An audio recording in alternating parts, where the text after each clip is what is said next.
그 눈을 뜨게 하여 어둠에서 빛으로 사단의 권세에서 하나님께로 돌아가게 하고 죄사함과 나를 믿어 거룩해 된 무리 가운데서 기업을 얻게 하리라 하더이다. 사도행전 26장 18절이었어요.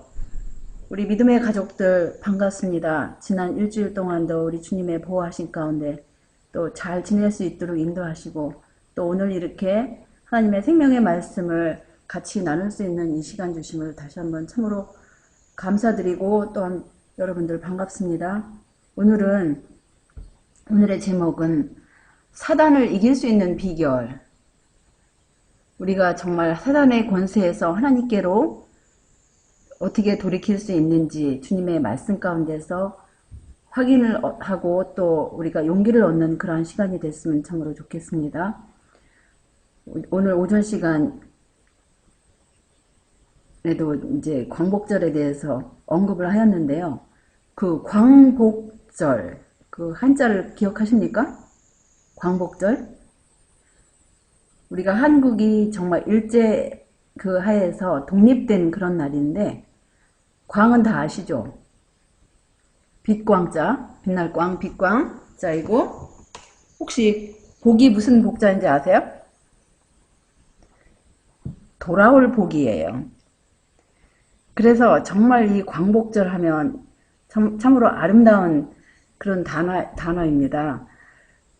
빛이 다시 돌아온 그러한 날인데 정말 우리 일제하에서 하나님을 섬기던 자녀들 뿐만 아니라 이 하나님을 모르는 일반 세인들도 얼마나 어두운 가운데서 일제 그 세력하에서 영적으로 육적으로 고통을 당했는지 그 경험을 우리가 들어볼 때 정말 우리 어르신들, 우리 조상들 너무나 고생을 많이 했어요. 근데 우리가 정말 이 날 이렇게 광복절을 있게 한 우리 하나님께서 특별히 이 민족들의 그 민족성을 보시고 또 우리들이 부족하지만 하나님을 찾고자 하는 그런 마음들이 우리들에게 조금이나마 있는 것을 보시고 이렇게 허락하신 것 같아요. 사실 광복절이 허락하시지 않으셨을 것 같으면 우리가 이렇게 정말 신앙을 자유스럽게 아직도 일제하에 있을 것 같으면 신앙을 이렇게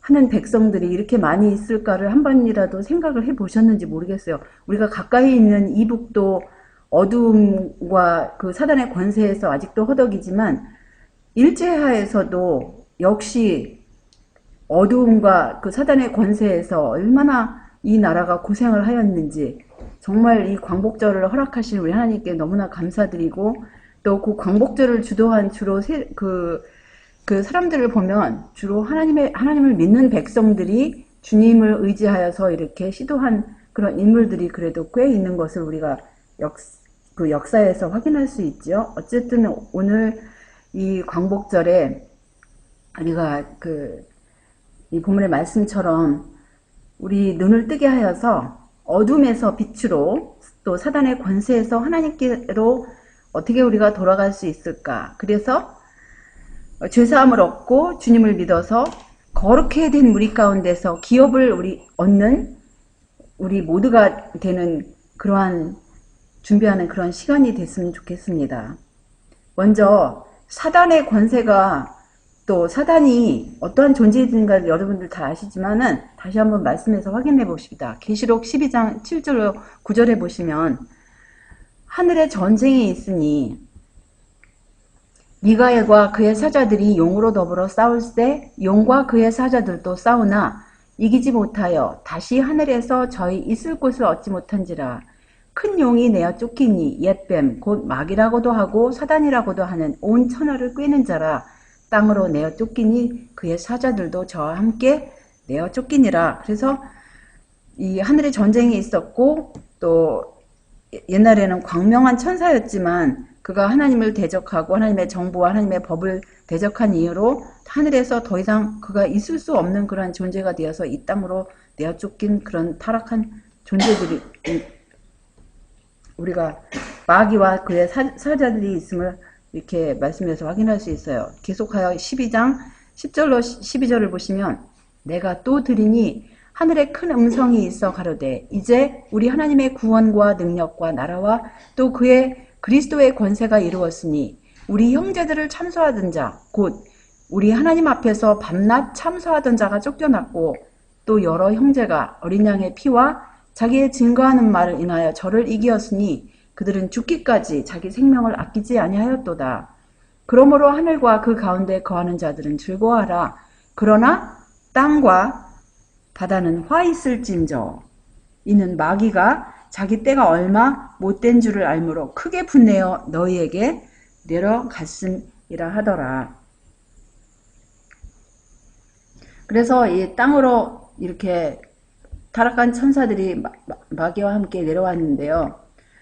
베드로전서 5장 8절을 보시면 근신하라 깨어라 너희 대적 마귀가 우는 사자같이 두루 다니며 삼킬 자를 찾나니 우리가 믿음의 눈으로 예수 그리스도를 바라보고 보이지 않는 거룩한 천사들을 바라봐야 함을 안식일 학교 시간에도 우리가 확인하였고 또 지난 주일에도 우리가 우리 예수님과 우리 거룩한 천사들이 우리와 함께 하는 거를 정말 그걸 확인을 했는데 또한 믿음의 눈으로 보이지 않는 이렇게 우는 사자같이 두루 삼킬 자를 찾으면서 두루 다니는 사자 같은 이런 마귀와 그의 군대를 또 바라봐야 돼요.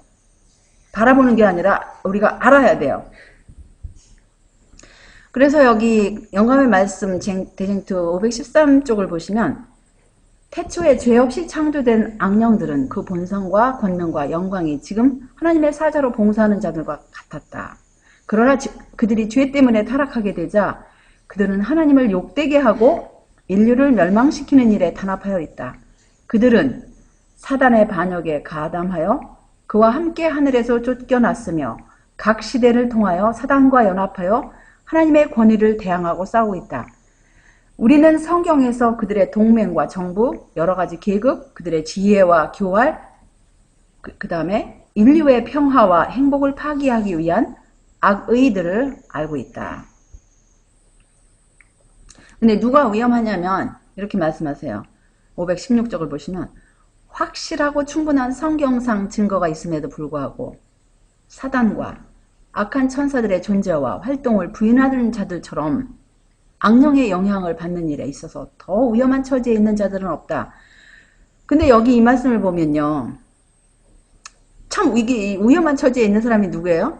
사단과 악한 천사들의 존재와 활동을 부인하는 자들이라고 했는데 그럼 우리 자신을 한번 돌아봅시다.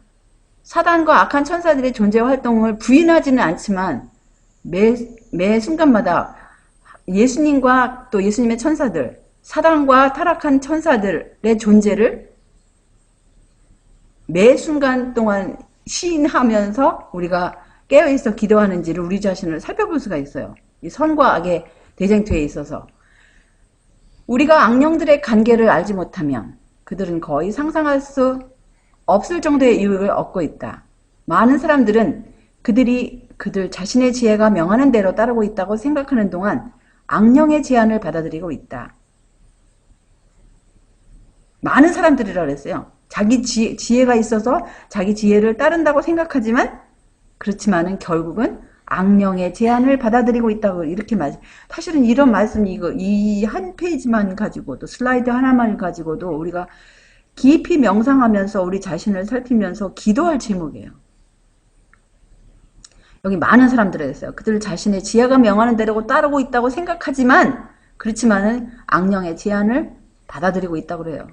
그렇기 때문에 사단은 끝이 가까울수록 사람들을 속이고 멸망시키기 위하여 더 큰 세력으로 활동하여 사단이 존재하지 않는다는 신념을 도처에 퍼뜨린다. 그리고 자기 자신과 자신의 활동 방법을 감추는 것이 사단의 정책이다. 그래서 하나님의 말씀 가운데 고린도후서 11장 14절에 뭐라고 하셨어요? 이것이 이상한 일이 아니라 사단도 자기를 광명의 천사로 가장하나니. 그래서 사단이 우리에게 접근할 때는 무서운 두 뿔이 달리고 무서운 두 눈이 있고 뭐 손톱 발톱이 길고 그런 모습으로 다가오는 것이 아니고 아주 아름다운, 어떤 때는 아름다운 모습으로 가장을 해요. 여러 가지 형태로. 그래서 다가옵니다. 그래서 우리가 깨닫지 못하도록. 근데 여기 이렇게 말씀하세요. 505쪽에 보시면 내가 너로 여자와 원수가 되게 하고 너희 후손도 여자의 후손과 원수가 되게 하리니 여자의 후손은 네 머리를 상게 할 것이요 너는 그의 발꿈치를 상하게 할 것이니라. 창세기 3장 15절의 말씀을 두고 뭐라고 하셨냐면 인류의 타락 후 하나님께서 사단에게 내리신 이 선고는 사단에게 내리신 이 선고이지만 그것은 동시에 하나의 예언이라고 하셨어요. 그것은 종말에 이르기까지 각 시대에 미치고 그 다음에 이 땅에 사는 어떤 사람? 몇 사람? 아니요. 이 땅에 사는 모든 사람이 참가할 대쟁투를 미리 보여준다. 이렇게 말씀하셨어요.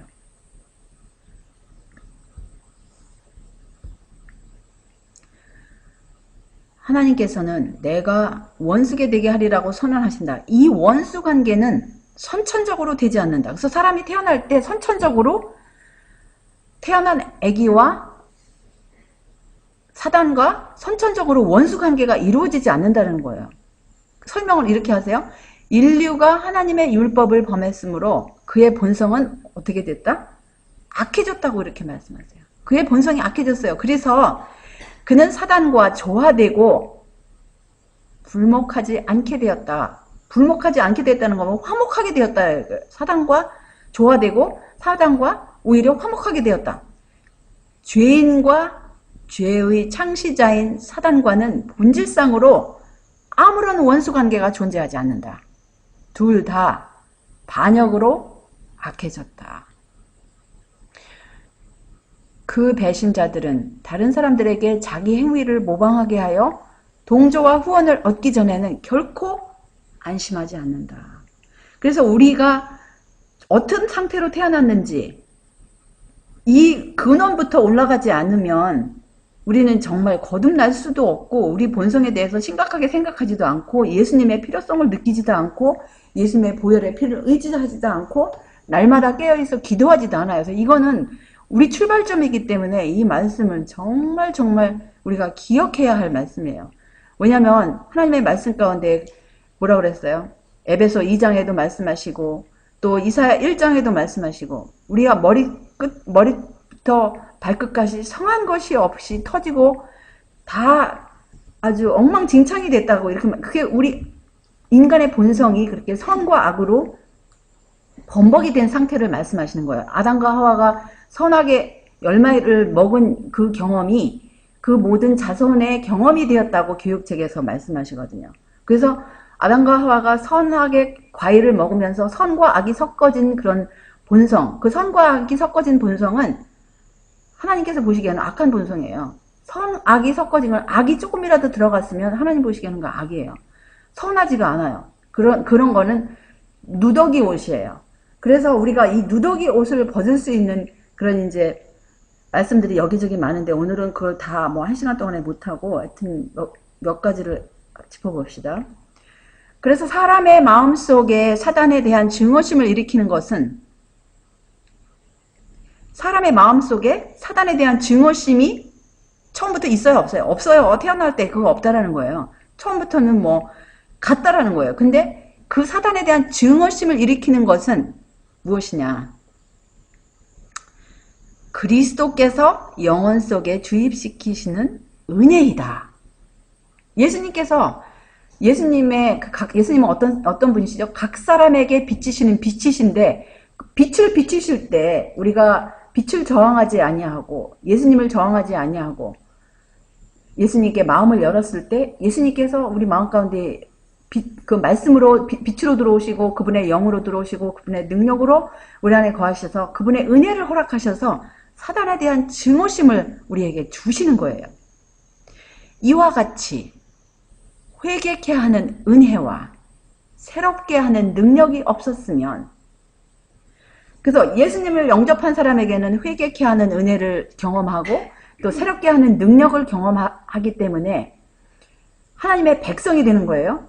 근데 그것이 만약에 없었다면 아무에게도 그런 경험이 없었더라면 하나님의 백성이 한 사람도 없었을 것 같으면 인류는 계속적으로 사단에게 사로잡혀 그의 명령에 복종하고자 언제나 대기하고 있는 종 노릇을 하였을 것이다. 그러나 사람의 심령에 있는 새로운 원칙이 지금껏 평화롭던 곳에 투쟁을 일으킨다. 사람은 그리스도께서 주시는 능력으로 산탈자여 폭군인 사단을 거절할 수 있게 된다.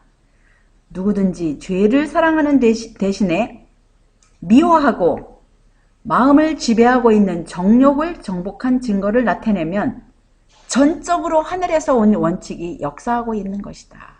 그래서 예수님을 영접하지 않은 사람들의 특징이 뭐예요? 죄를 사랑해요. 죄를 미워하는데 죄를 사랑하고 그 다음에 마음을 지배하고 있는 정욕을 정복했어요? 안 했어요? 그냥 내버려 자기 마음의 정욕대로 다들 살아가는 것이 일반 그냥 예수님을 모르는 사람들의 생애예요. 근데 그것을 정복한 증거를 나타냈을 것 같으면 그것은 무엇이냐? 하늘에서 온 새로운 원칙, 즉 그리스도께서 영혼 속에 주입시키는 은혜를 입은 까닭에 회개하고 새롭게 함을 얻은 거예요. 그래서 여기 보시면은 두 부류의 사람들이 있어요. 그리스도를 따르는 사람들과 사단의 종들이 있는데 죄의 가증한 성질을 깨닫고 위로부터 오는 능력으로 유혹을 거절하는 사람은 누구든지 반드시 사단과 그 부하들의 분노를 일으키게 될 것이다. 진리의 순결한 원칙에 대한 증오, 그 원칙을 옹호한 사람들에 대한 박해와 비난은 죄와 죄인들이 존속하는 한 있을 것이다. 그리스도를 따르는 사람들과 사단의 종들은 서로 조화될 수 없다. 십자가에 대한 공격은 그치지 않았다. 무릇 그리스도 예수 안에서 경건하게 살고자 하는 자는 핍박을 받으리라. 사단은 그의 온 군대를 동원하여 전투에 그의 힘을 다 쏟고 있다. 그런데도 그가 더 큰 저항을 받지 않는 것은 무엇 때문인가? 왜 그리스도의 군사들은 그처럼 깊이 졸고 냉담한 상태인가? 그 이유는 뭐예요? 그들이 그리스도와 실제적 연결이 거의 없고 그분의 영이 너무 결핍되어 있기 때문이다. 예수님과는 거의 연결이 거의 없고 일상생활 가운데 그분의 영이 또 너무 결핍되어 있기 때문에 이렇게 사단을 저항하지 않고 사단의 계획을 깨닫지도 못하고 그냥 깊이 자고 있다는 말씀이요. 그들은 그들의 주님께서 죄에 대하여 하신 것처럼 그렇게 죄를 미워하고 가증히 여기지 않는다.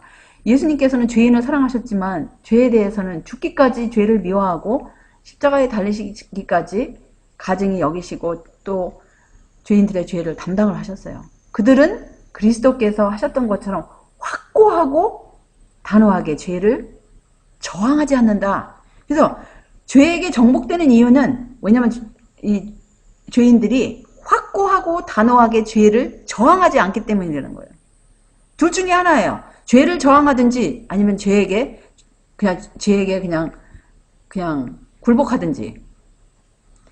그들은 죄가 어느 정도로 악하고 가증한 것임을 알지 못하므로 암흑의 왕이 아니고 왕자입니다. 왕자의 특성과 세력에 대하여 눈이 멀어 있다. 그들은 사단과 그 사업에 대하여 별로 적의를 가지고 있지 않다. 왜냐하면 그들이 사단의 세력과 그의 악랄함에 대하여 너무도 무지하고 사단이 그리스도와 그분의 교회에 대하여 어느 정도 전선을 확장하고 있는지 모르기 때문이다. 많은 사람들이 여기에 미혹된다. 그분의 교회, 정말 이 말씀, 그분의 교회를 공격한 역사를 공부할래도 우리가 정말 심각하죠. 근데 여기 보시면 사단의 일에 대해서 이렇게 말씀하셨어요. 사람들이 그의 관계를 깨닫지 못하고 있는 사이에 이 방심하지 않는 원수는 끊임없이 그들의 뒤를 밟고 있다. 그는 모든 집, 여기는 뭐 몇 사람이 그냥 뭐 세상 사람 몇 사람의 집이 아니에요. 모든 집, 각 거리의 도시의 거리, 교회, 의회, 재판장에 들어가서 혼란을 일으키고 속이고 유혹함으로써 도처에서 남자들과 여자들과 아이들의 육체와 심령을 파괴하고 가정을 파탄으로 몰아넣고 증오와 경쟁과 투쟁과 혼란과 살인의 씨를 뿌린다. 그러나 그리스도 교계에서는 이런 일들이 마치 하나님께서 정하신 것으로서 반드시 있어야 하는 일처럼 생각하는 것 같다. 사단은 하나님의 백성들과 세상과 분리시키는 장벽을 무너뜨림으로써 그들을 정복하고자 끊임없이 노력하고 있다. 사단의 일 가운데 또 하나가 뭐냐면은 하나님의 백성들과 세상 사이에는 분명히 뭐가 있어야 돼요? 분리시키는 장벽이 있어야 되는데 그 장벽을 무너뜨리려고 노력하는 거예요. 옛날 이스라엘 사람들은 금지된 이방인들과의 교제를 하고자 모험함으로 죄에 빠지도록 유혹을 받았다. 그와 마찬가지 방법으로 현대 이스라엘 사람들도 타락하게 된다.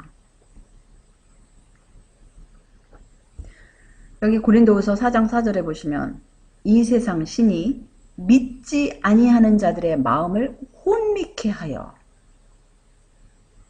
그래서 믿지 않는 사람들의 마음이 혼미하다고 그랬어요. 그래서 그리스도의 영광의 복음의 광채가 비치지 못하게 함이니 그리스도는 하나님의 형상이니라.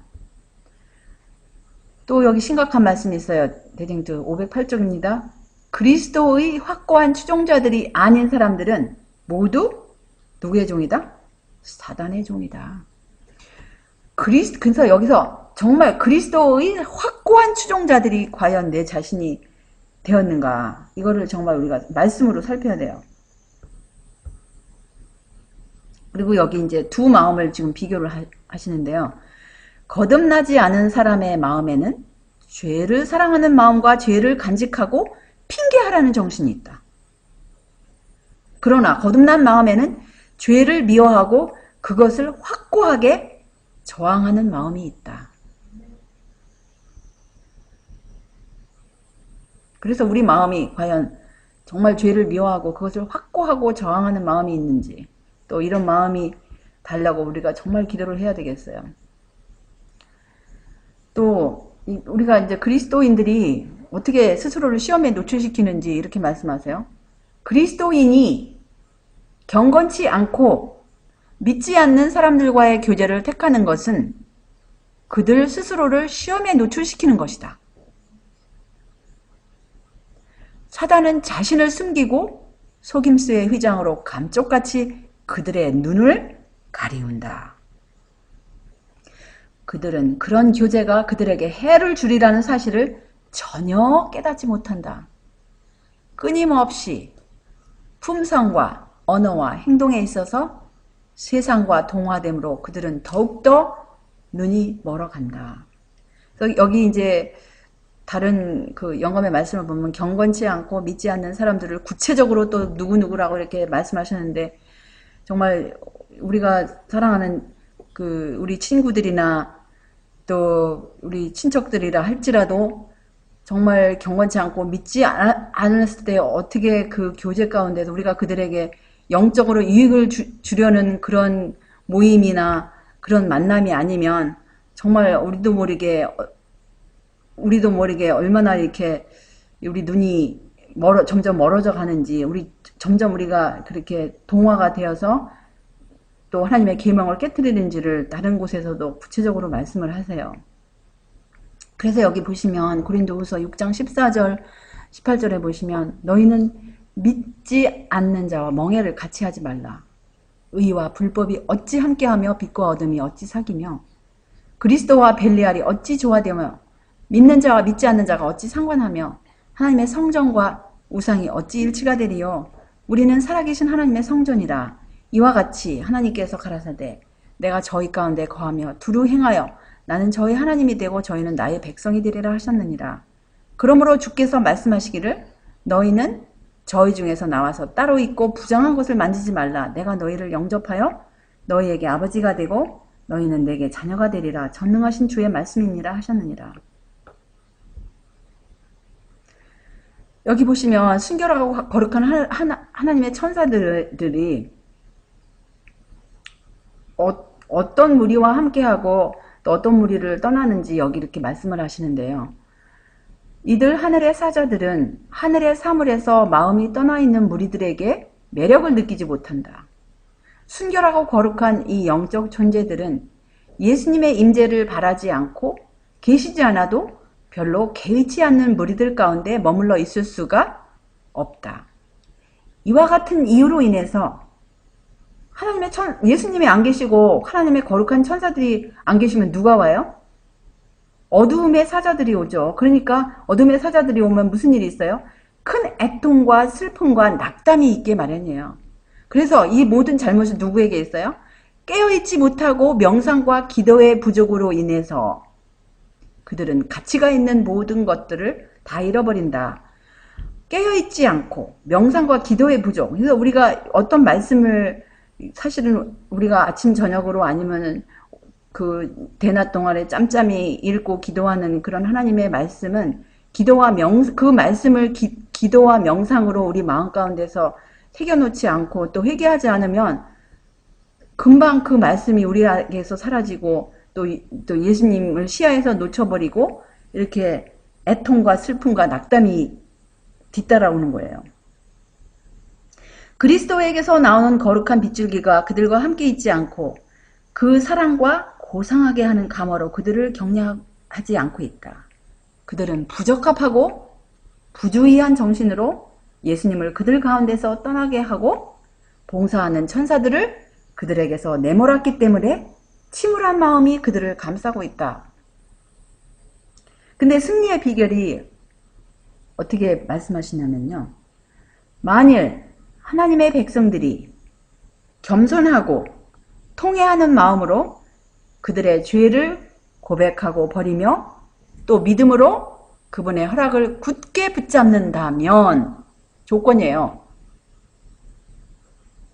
겸손하고 통회하는 마음으로 그들의 죄를 고백하고 버리고 또 믿음으로 그분의 허락을 굳게 붙잡는다면 악인들이나 마귀들도 하나님의 사업을 방해하거나 그분의 백성들이 하나님 앞에 나아가는 것을 막을 수 없다.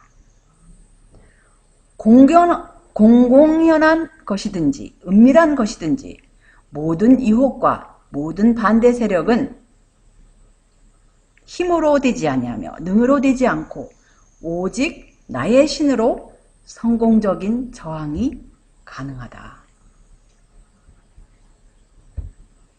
그래서 여기 잠언 4장 23절에 무릇 지킬 만한 것보다 더욱 네 마음을 지키라. 생명의 근원이 이에서 남이니라. 그래서 구체적으로 한번 어떻게 우리 마음을 지킬 수 있는지 한번 살펴보십시다. 하나님께서 우리들에게 눈, 귀, 또 언어를 주신 이유를 이렇게 말씀하세요. 하나님께서는 당신의 율법에서 기이한 일들을 보게 하시기 위하여 사람에게 눈을 주셨다. 그 말씀이 어디 있죠? 예, 시편 119편 18절에 보시면 내 눈을 열어서 주님의 법에 기이한 것을 보게 하여 주시옵소서 이 말씀이 있죠. 119편 18절이에요. 그래서 우리 눈들은 주님의 율법에서 기이한 것을 볼 수 있도록 눈을 주셨고요. 또 왜 귀를 주셨는가 하면은 그것은 그 산 설교자를 통하여 말씀하시는 그분의 기별을 듣게 하시기 위함이었다. 또 왜 언어를 주셨는가? 그들로 죄를 사하시는 구세주이신 그리스도를 나타내게 하기 위함이었다. 그래서 우리에게 언어를 주신 이는 그리스도를 나타내기 위해서 또 사람은 마음으로 믿어 의에 이르고 또 입으로 시인하여 구원에 이른다. 그래서 우리 예수님을 믿는 것을 우리 생애 가운데서도 또 우리 입으로서도 이렇게 나타나라고 입을 주셨다고 말씀하시는데요. 이것들이 또 이제 여기 증언에 507쪽에 보시면 뭐라고 하시냐면은 모든 사람은 사단이 그들에 대해 승리를 거두지 못하도록 감각들을 지켜야 한다. 왜냐하면 이것이 영혼에 이르는 통로이기 때문이다.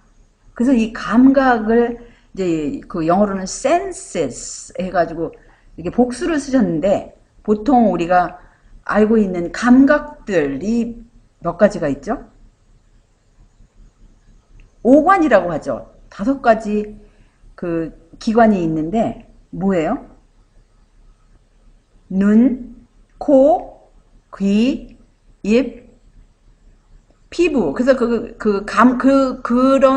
5가지를 가지고 우리가 감지할 수 있는 그런 기관들이 바로 이게 눈, 코, 귀, 입, 피부인데, 그런 감각들을 통해서 사단이 우리 영혼에 이르는데, 우리가 이 감각들을, 우리 눈과 코와 귀와 입과 피부는 뭐예요? 그야말로 터치한다 그러죠. 접촉하는 거죠. 이 접촉을 한 걸로 인해서 이 눈은 뭐 하는 곳이죠? 아까 눈으로 보죠. 코로 냄새를 맡죠. 귀로 듣죠. 입으로 말을 하죠. 피부로 접촉을 해요. 이것들을 철저하게 지켜야 되는데, 사도 베드로는 이렇게 말씀하셨어요. 그러므로 너희 마음의 허리를 동이고 근신하여 예수 그리스도에 나타나실 때에 너희에게 가져올 은혜를 온전히 바랄지어다. 사실 여기서 이 마음의 허리를 동이는 것이 여러 가지가 있는데, 그 중에 하나가 우리 이 마음을 지키라고 하는 것인데, 그 마음이 또 마음과 연결 있는 것이 바로 이 감각인데, 만일 그대가 그대의 마음을 지배하여 쓸데없는 부패한 사상이 그대의 영혼을 더럽히지 못하게 하고자 한다면, 그대는 눈과 귀와 그 밖의 모든 감각을 감시하는 신실한 감시병이 되지 않으면 안 될 것이다. 은혜의 능력만이 가장 바람직한 이 사업을 성취할 수 있다. 그래서 우리가 아침에 눈뜨기 전부터 기도해야 하는 것은, 주님이시여 우리 저의 눈을 다스려 주시고 귀를 다스려 주시고 입술과 우리 코와 우리 피부와 모든 것을 이렇게 기도하지 않으면, 그리고 그 기도가 그 하루 종일 하나님께 상달되지 않으면, 얼마나 쉽게 우리 눈이 엉뚱한 대로 보이지 않는 그러한 사물이나 보이지 않는 분들보다 보는 것들로 인해서 우리 영혼이 부패를 합니까? 여기 부패한 사상이 들어간다 그랬어요. 우리가 보지 않아야 할 것을 봄으로써 부패한 사상이 들어간다 그랬어요. 그리고 시편에 보시면 그 말씀이 시편인가 어디를 보시면은 뭐라고 했냐면, 내가 비루한 것을 내 눈앞에 두지 않겠다고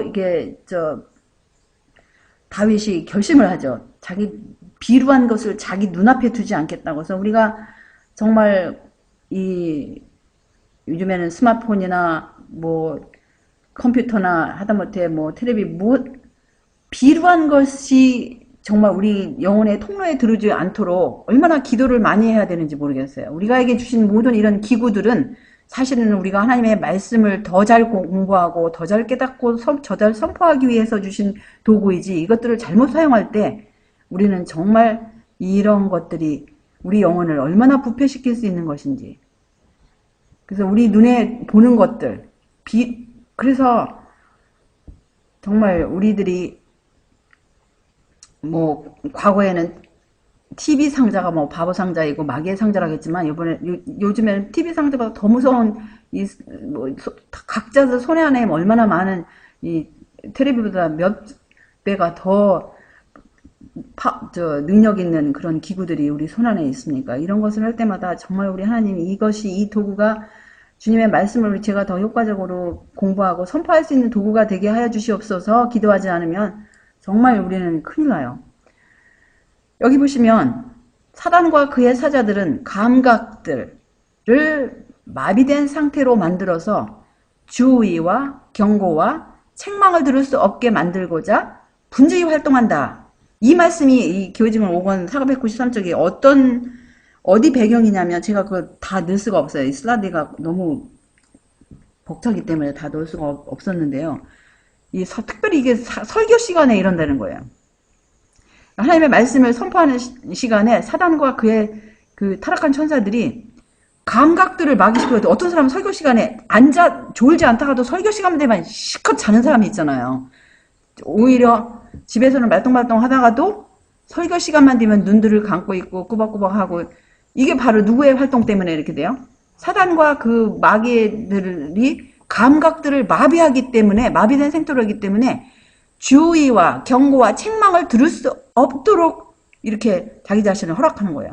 그리고 혹은 들었다 할지라도 그것들이 마음에 영향을 미쳐서 생활을 변화시키지 못하게 하려고 한다. 그래서 정말 우리가 평소에도 우리가 항상 깨어 있어서 우리 감각들이 마비되지 않도록 기도해야 되지만, 특별히 설교 시간에 하나님의 말씀이 우리에게 이렇게 들려질 때 좋을거나 우리가 정말 우리 마음이 집중하지 못하게 하는 그런 마귀의 활동에 우리가 사로잡히지 않도록 특별히 더 우리가 경계를 해야 될 시간이에요. 그 다음에 여기 보시면 또 사단의 일 가운데 하나가 뭐냐면은, 사단의 일은 사람들로 하여금 하나님을 무시하게 하고 마음을 다른 것에 몰두케 함으로 그들의 사상 속에 하나님께서 계시지 않도록 사람을 이끄는 것이다. 근데 보세요. 세상 사람들은 어차피 뭐 하나님과 관계없이 살아요. 그 다음에 다른 일에, 자기들의 일에 몰두해요. 그래서 어차피 뭐 하나님 없이 자기들 원하는 대로 각자가 자기가 신이 돼서 자기 계획대로 살아가는데, 이것은 사실은요, 누구에게 주는 경고의 말씀이냐면 그리스도인들에게 특별히 더 적용돼요. 왜냐면 이미 세상은 사단의 놀이터이고 자기의 영역하에 들어갔는데, 예수님의 이름을 부르는 사람들에게 특별히 이렇게 하나님을 뭐 예수님을 믿는 사람들 하나님을 무시하지는 않잖아요. 말로다가 직설적으로 무시하지는 않지만 우리의 일생생활 가운데 관심을 두지 않는 것이 무시하는 거예요. 우리가 정말 일상생활 가운데 눈 뜨는 순간부터 저녁 때 눈 감는 순간까지 하나님께 관심을 과연 얼마나 두는가 생각할 때, 정말 우리가 하나님을 뭐 노골적으로는 무시하지 않았다 할지라도 관심을 두지 않는 그러한 무관심, 그 자체가 무시하는 것이 무엇이에요? 그 다음 마음을 다른 것에 몰두하게 함으로써 그 사상 가운데 하나님이 계시지 않도록 이렇게 사람을 이끄는 그런 사단의 일에 우리가 우리 자신을 정말 맡기지 않았나, 이렇게 우리들이 살펴봐야 될 것이에요. 그들이 받아온 교육은 그들의 마음을 혼란시키고 참 빛의 광의를 잃게 하는 성질의 것이다. 사단은 사람들이 하나님을 아는 지식을 갖는 것을 원하지 않는다. 청년들의 주위에 충만한 빛이 비치고 있음에도 불구하고 그들의 감각을 혼란시킬 수 있는 놀이나 연극 공연으로 그들을 암흑 가운데서 멸망시킬 수 있다면 사단은 매우 기뻐할 것이다. 그 다음에 여기 산상보훈 가운데 이런 말씀이 있어요. 118쪽에요. 사단의 제안을 받아들임으로 얻게 될 유익을 생각하기 위하여 지체하는 것은 안전하지 못하다. 죄는 그 가운데 빠지는 모든 사람들에게 불명예와 불행을 가져다 준다. 그게 뭐예요? 죄죠. 본질상 눈을 어둡게 하고 기만적인 것이므로 아첨하는 말로써 우리를 유혹할 것이다. 그래서 우리가 진짜 죄를 저항하지 않으면, 그것을 그냥 머뭇머뭇하면 눈을 어둡게 해요. 그 다음에 이거 속임 능력이 있기 때문에, 또 아첨하는 말로 우리를 유혹하기 때문에 우리가 엉격거리에 이렇게 빠져들어가요. 그래서 죄가, 이게 첫 순간에 이게 죄다라고 할 때는 무조건 저항을 하지 않으면 우리를 어둡게 하고 우리를 현혹시키고 이러기 때문에 죄에 그냥 푹 빠지는 거예요. 만일 우리가 사단의 영역 안으로 들어간다면 우리는 그의 능력에서 보호의 보증을 가질 수 없다. 우리는 힘이 미치는 한 유혹자가 우리에게 접근할 수 있는 모든 통로를 모두 막아야 한다. 그래서 그 중에 하나가 하나님의 말씀 가운데 에베소서 6장 10절로 18절이에요. 여기 보시면 하나님의 전신갑주가 나오죠. 그래서 11절로 보시면은 마귀의 괴계를 능히 대적하기 위해 하나님의 전신갑주를 입으라 했죠. 근데 사실은 제일 중요한 말씀은 뭐예요? 10절에요.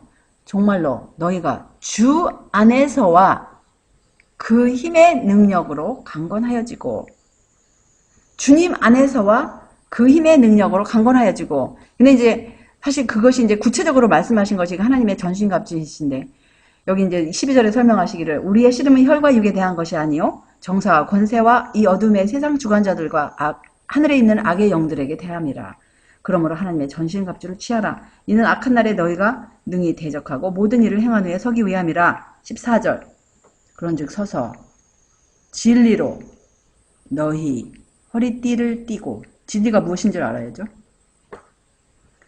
주의 말씀은 진리고 주의 계명은 진리라고 했어요. 또 예수님이 내가 곧 길이요 진리요 생명이라고 하셨어요. 또 하나님 아버지도 진리라고 하셨어요.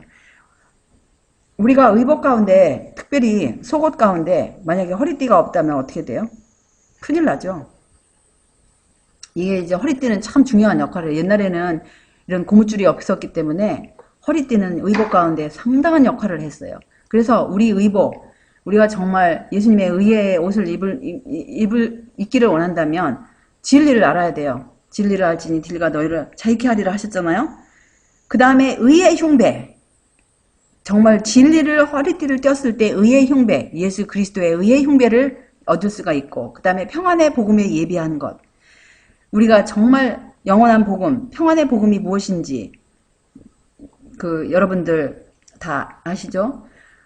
정말 복음은 우리를 구원에 이르게 하는 하나님의 능력이라고 그랬어요. 복음이 무엇이에요? 복음을 가장 함축시킨 것은 요한복음 3장 16절은 하나님 아버지와 예수님께서 우리 죄인들을 구원하시기 위해서 치르신 무한하신 희생을 우리가 받아들이고 회개하고 믿고 우리 구원에 참여하는 것이죠.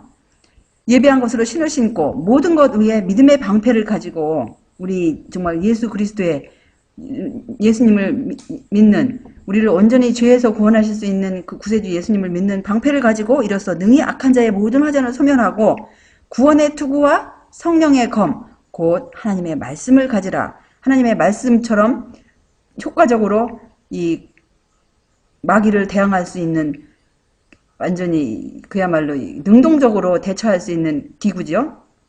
근데 이제 18절에 보시면 모든 기도와 간구로 하되 무시로 성령 안에서 기도하고 이를 위하여 깨어 구하기를 항상 힘쓰며 여러 성도를 위하여 구하고. 그래서 무시로 그냥 때때로 우리가 항상 우리가 기도해야 할 필요성, 기도 없이는 우리는 한순간도 안전할 수가 없어요. 여기 진짜 이 말씀을 보시면 참 심각해요. 사람의 어떤 상태인지 이렇게 말씀하세요. 영감의 말씀, 교회 증언 5권 294쪽에 보시면 사람은 사단의 포로이다. 그러므로 본성적으로 그의 제안을 따르고 그의 명령하는 대로 하는 경향이 있다. 그는 자기 자신 안에 악을 효과적으로 저항하는 힘을 가지고 있지 않다. 사람이 그처럼 무서운 원수를 대항할 수 있는 길은 오직 그의 욕망에 영향을 주고 위로부터 온 힘으로 그를 강화시켜주는 산 믿음으로 그 사람 속에 그리스도께서 거하실 때뿐이다. 그래서 우리 예수님께서 우리 안에 거하실 때에만 악을 효과적으로 저항할 수 있지 다른 방법이 없어요. 다른 모든 방어수단은 전혀 소용이 없다. 오직 그리스도를 통해서만 사단의 능력은 제한된다. 이것은 모든 사람이 이해해야 할 중요한 진리다. 모든 사람이라고 그랬어요. 오직 예수님이 우리 안에 계실 때에만 사단의 능력이 제한돼요. 사단은 왔다 갔다 하고 지상에서 위아래로 걸어다니면서 삼킬 자를 찾느라고 매 순간 분주하다. 이 말씀이 어디 있어요? 사단이 왔다 갔다 하는 거. 욥기에 보시면 네가 어디서 왔느냐 했더니 내가 왔다 갔다 하다가 왔다고, 그런 표현이 나와요. 거기 보면 사단이 왔다 갔다 해요. 그 다음에 우는 사자처럼 산길차를 찾냐고 아주 분주히 돌아다녀요.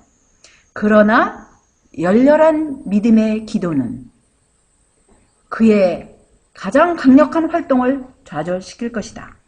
그러므로 형제들이여 믿음의 방패를 가지고 이로써 능히 악한 자의 모든 화전을 소멸하라. 또한 승리의 비결이 이렇게 있어요. 모든 그리스도인들은 사단이 접근할 길을 발견할 수 있는 심령의 모든 통로를 끊임없이 지키고 계속 경계해야 한다. 아까 5권에 대해서 말씀하셨죠. 심령의 모든 통로, 접근할 수 있는 게 5권이라고 했죠. 그는 하나님의 도움을 간구해야 하며 동시에 죄로 향하는 모든 경향을 단호히 저항해야 한다. 우리가 정말 이 죄로, 예수님이 우리를 온전히 주장하실 때라도 마귀가 또한 매 순간 열심히 우리를 공격하기 때문에 또 우리 속에 있는 죄로 향하는 모든 경향을 단호히 우리가 저항하지 않으면 정말 우리는 패배할 수밖에 없지만, 그렇지만은 여기 어떻게 승리할 수 있냐면 용기와 믿음과 백절불굴의 노력으로 그는 이길 수 있다. 용기와 믿음과 백절불굴의 노력으로 그는 이길 수 있다. 그러나 그가 승리를 얻기 위하여서는 그리스도께서 그가 그리스도 안에 거해야 함을 기억하도록 하라.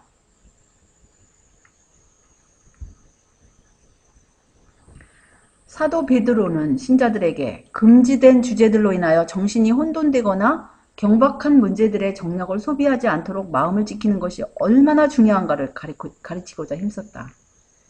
사단의 계책에 희생이 되지 않으려는 자들은 심령의 통로를 잘 지켜야 할 것이니 그들은 불순한 생각들이 떠오르게 할 것들을 읽거나 보거나 혹은 듣는 것을 피해야 한다. 마음은 심령의 원수가 제시할지도 모르는 모든 문제들에 닥치는 대로 생각하도록 버려두어서는 안 된다. 그래서 막 이게 생각들이 우리가 계속 깨어있어 기도하지 않으면 5만 가지 생각이 다 있다고 하는 표현들이 있죠. 그게 왜 5만 가지 생각이 마음 가운데 있을까요? 그냥 내버려뒀기 때문에 원수가 시컷 자기의 생각들이 막 그냥 밀어넣어 준 거예요. 근데 이런 생각들이 정말 하나님의 말씀의 말씀의 원칙에서 빗나간 생각들이 막 스쳐오고 할 때는 그 스쳐오는 것이 누가 주는 생각이에요? 마귀가 주는 생각이거든요. 그거를 저항하라고 그랬어요. 저항하고 물리쳤을 때, 예수님의 이름으로 물리치고 저항했을 때 그러한 생각들이 물러가고 정말 우리 마음을 깨끗하게 지킬 수 있는 거예요. 심령은 충실히 파수되어야 한다. 그렇지 않으면 밖에 있는 악들이 속에 있는 악들을 일깨울 것이며 그 심령은 암흑 가운데서 방황하게 될 것이다. 보세요. 밖에 있는 악들은 누가 주는 악이에요? 마귀가 주는 악입니다. 근데 속에 있는 악들은 왜 이 속에 있는 악들이 있을까요? 이게 속에 있는 악들을 누가 잘 이해했죠? 로마서 보면 7장 거기 7장 20절에 보시면은 내 속에 있는 죄라고 그랬어요. 사도 바울이 그걸 깊이 인식을 했어요. 그래서 자기가 거듭나기 전에 이 악과의 투쟁, 정말 거듭나고자 악과의 투쟁에서 그걸 갖다가 절실하게 느끼고 이 내 속에 있는 죄를 정말 어떻게 제거할 수 있을까 할 때 8장으로 넘어가면서 예수 그리스도 안에서 정죄가 없다고, 예수님께 모든 것을 맡기고 굴복하고 예수님을 영접했을 때 이런 악들을 극복할 수 있는 그런 경험을 사도 바울이 했어요. 그래서 우리도 같은 경험을 해야 돼요. 근데 우리 심령을 충실히 파수하지 않으면은 밖에 있는 악들이 와서 언젠가 다시 속에 있는 악들을, 죽은 것 같은 이 악들이 다시 또 일어나는 거예요. 죽었다가 소생하는 거예요. 설사 이게 거듭난 경험이 있어 할지라도 계속 깨어있어 기도하지 않으면 이 속에 있는 악들, 하나님의 말씀을 저항하는, 반역하는 그런 원칙들이 또 살아나는 거예요. 근데 이런 용기 주는 말씀이 있어요. 사단은 사람의 마음에 접근할 수 있는 기회만 얻으면 그의 가라지를 뿌리고 풍성한 수확을 얻을 때까지 자라도록 가꿀 것이다. 여한 경우에도 우리가 자발적으로 사단에게 문을 열고 들어오도록 초청하지 않는 한 그가 우리의 사상이나 말이나 행동을 지배할 수 없다. 그러니까 우리가 자발적으로 정말 사단에게 문을 열지 않는 한 우리 생각이나 말이나 행동을 지배할 수 없어요. 우리가 그에게 문을 열면 그는 들어와서 마음속에 뿌려진 좋은 씨들을 제거하고 진리를 무력하게 만들 것이다. 그래서 우리가 그에게 문을 여는 그러한 일들이 뭐라 그랬죠? 오감각을 하나님의 말씀의 사상에서 빗나간 것에 오감각을 우리가 그렇게 허락할 때 사단에게 문을 여는 거예요. 영혼의 통로를 열어준다 그랬잖아요.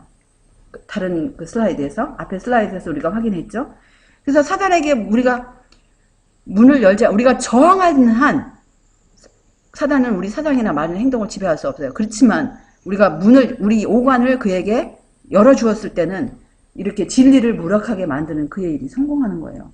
참 이건 우리가 용기 주는 말씀이지만 또 상당히 우리가 기억해야 할 또 경고의 말씀이에요. 또한 사단은 한계가 있어요. 사단은 끊임없이 활동하고 있다. 그러나 그의 활동과 교활을 어느 정도 알고 있는 자는 별로 없다. 하나님의 백성들은 교활한 원수를 대항하기 위하여 준비해야 한다. 사단이 두려워하는 것은 이와 같은 저항이다. 그는 그의 능력의 한계와 만일 우리가 그를 저항하고 대항하면 그가 참으로 쉽게 정복당할 수 있는 것을 우리가 알고 있는 것보다 더 잘 안다. 그래서 사단이 우리에게 우리 오감각을 통해서 여러 가지 쓸데없는 것을 주려고 할 때 우리가 대항하고 저항했을 때는 사단은 그냥 물러갈 수밖에 없는 거예요. 예수님 그 말씀이 어디 있냐면은 그 요한복음 14장 30절에 보시면 사단이 왔을 때 그가 나에게는 아무 관계가 없다고 그랬어요. 사단이 예수님께 다가왔을 때 예수님 안에는 사단에게 내어준 어떠한 사상이나 그러한 마음이 없었기 때문에 사단이 아무리 다가온다 할지라도 예수님 안에서 공명하는 그런 악이 없었어요. 우리도 사실은 그런 상태가 돼요. 그래서 여기 보시면은 하나님의 능력을 통하여 가장 연약한 성도도 그의 모든 사자들을 대항하고 남는다. 아무리 연약한 하나님의 자녀라 할지라도 하나님의 능력을 통해서, 하나님의 능력이 뭐라 그랬어요? 그리스도는 하나님의 능력이라 그랬죠? 그 다음에 하나님의 복음도 하나님의 능력이죠? 또 하나님의 말씀도 하나님의 능력이에요. 하나님의 영도 하나님의 능력이에요. 그래서 하나님의 능력을 통하여 가장 연약한 성도도 그의 모든 그러니까 사단과 그의 모든 사자의 군대들을 다 대항하고도 남는 거예요.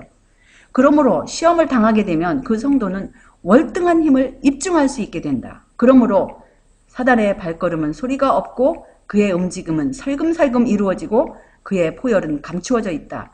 그는 그리스도인의 잠자는 정력을 깨워서 기도를 통하여 하나님께 그를 보내지 않기 위하여 자기 자신을 공공연하게 나타내고자 하지 않는다. 그래서 사단은 이런 것을 알기 때문에 살금살금 기어다니는 사자처럼 이렇게 다가오는 거예요.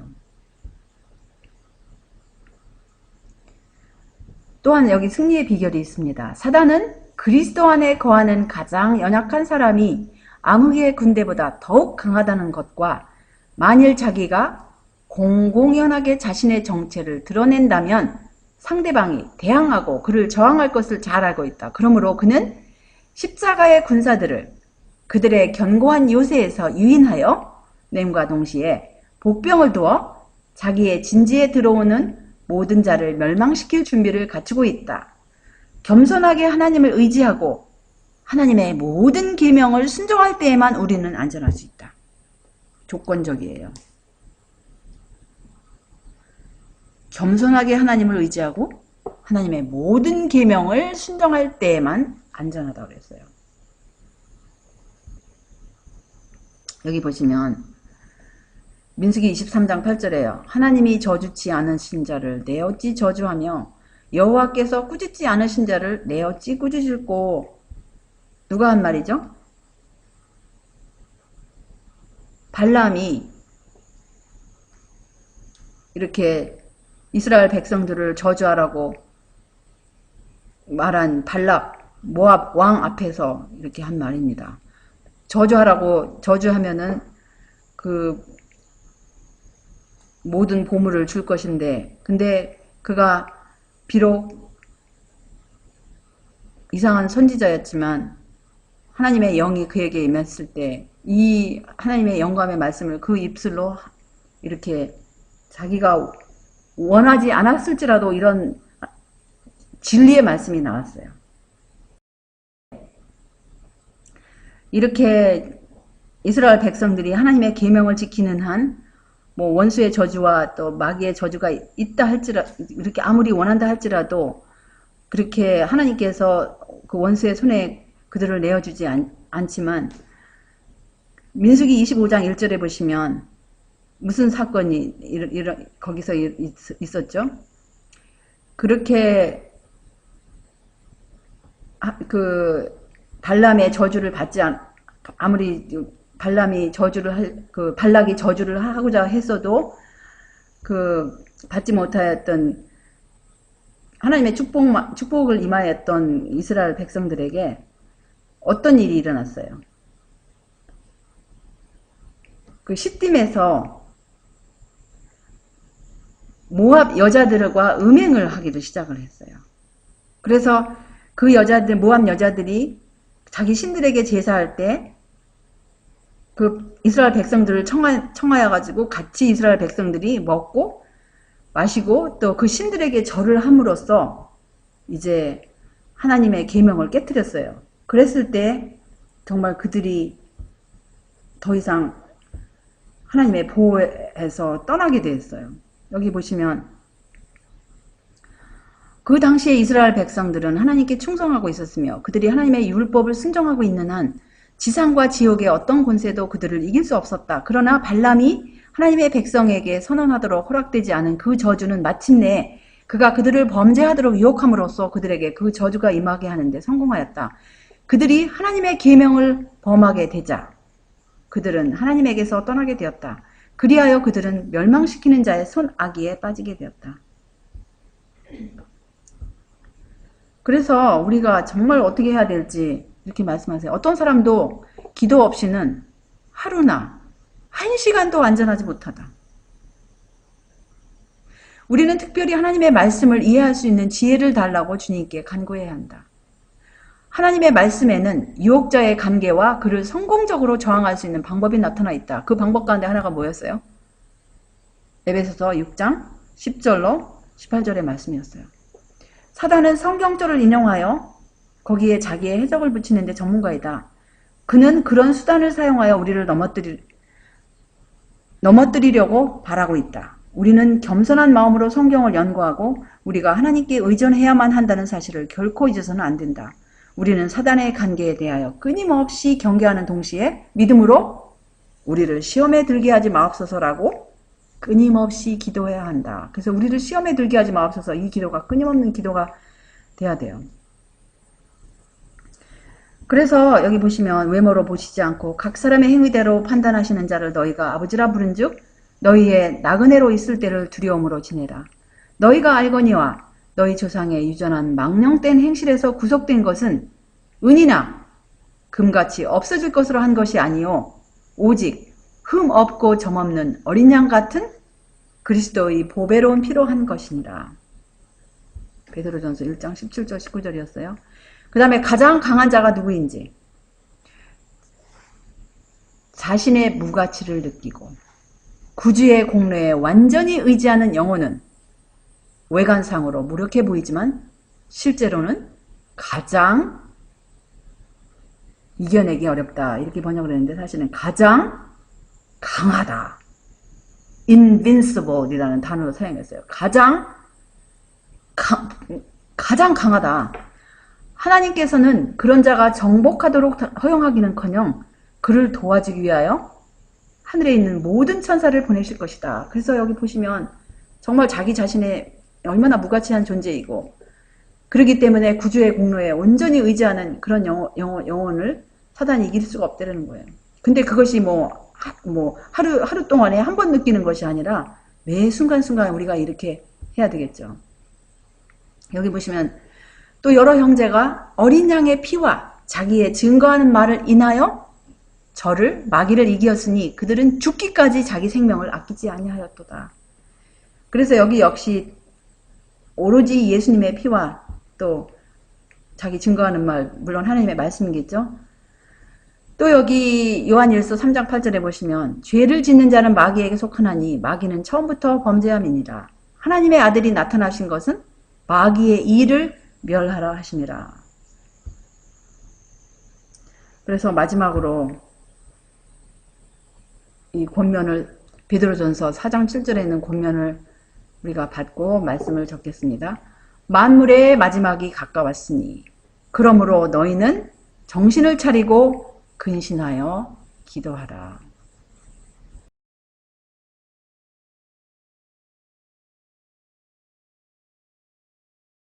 하늘에 계신 우리들의 아버지, 오늘도 우리들에게 자비를 베푸시사 다시금 우리 하나님의 말씀을 살피고 비록 원수 마귀가 우리를 정복하려고 온 군대를 동원한다 할지라도 이미 승리하신 우리 구세주 예수님 안에 모든 승리의 비결이 있음을 말씀으로 확인할 수 있도록 인도하셔서 정말 감사합니다.